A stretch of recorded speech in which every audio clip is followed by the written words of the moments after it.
Hello guys, কেমন আছেন সবাই? আশা করি সবাই ভালো আছেন। আজকে বাড়িতে কিছু একটা যা হতে চলেছে, যার জন্য রিয়ানা খুবই এক্সাইটেড। চলেন আপনাদেরকেও দেখাই এরকম কি হতে চলেছে যার জন্য রিয়ানা এক্সাইটেড। বাড়ি তো চলে এলো। আসলে ভিডিওটা রিয়ানা করেছিল, সে ভয়েস ওভার করার কথা ছিল কিন্তু সে করতে পারেনি স্কুলে যাওয়ার জন্যে। এখানে আমার আম্মা মানে রিয়ানার নানি ক্ষীর রান্না করতেছে। ক্ষীরটা রান্নাতেছে অবশ্য অনেকগুলা মানুষ দাওয়াত দেওয়া হয়েছে, তাদেরকে খাওয়ানো হবে। এর মধ্যে একটা টুইস্ট আছে যা আপনারা লাস্টে দেখতে পাবেন এই ক্ষীরটা নিয়ে।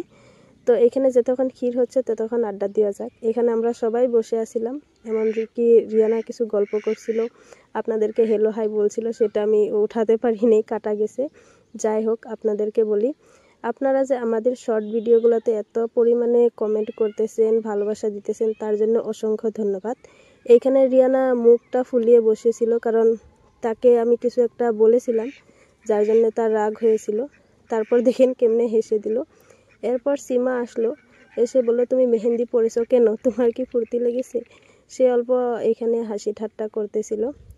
এরপর আপনাদেরকে বলতে চাই, আপনারা যারাই আমার ভিডিওতে নতুন আসেছেন বা নতুন দেখতেছেন তারা প্লিজ চ্যানেলটা সাবস্ক্রাইব করবেন, আর ভালো লাগলে লাইক কমেন্ট শেয়ার করবেন। এখানে সীমা আমাদেরকে বুট দিয়ে যাচ্ছিল, বলছিল যতক্ষণ না ক্ষীর হচ্ছে ততক্ষণ তোমরা বসে বুট খাও। এখানে যে দেখলাম যে ক্ষীর তো প্রায় হওয়ার দিকেই।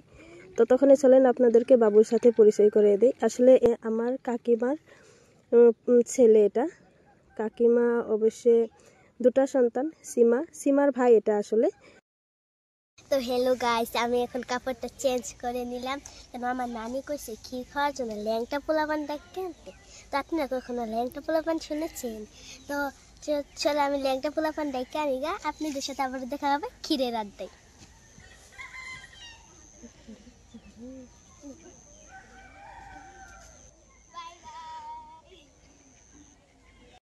লোকে নাকি ল্যাংটা পোলাপান বলে।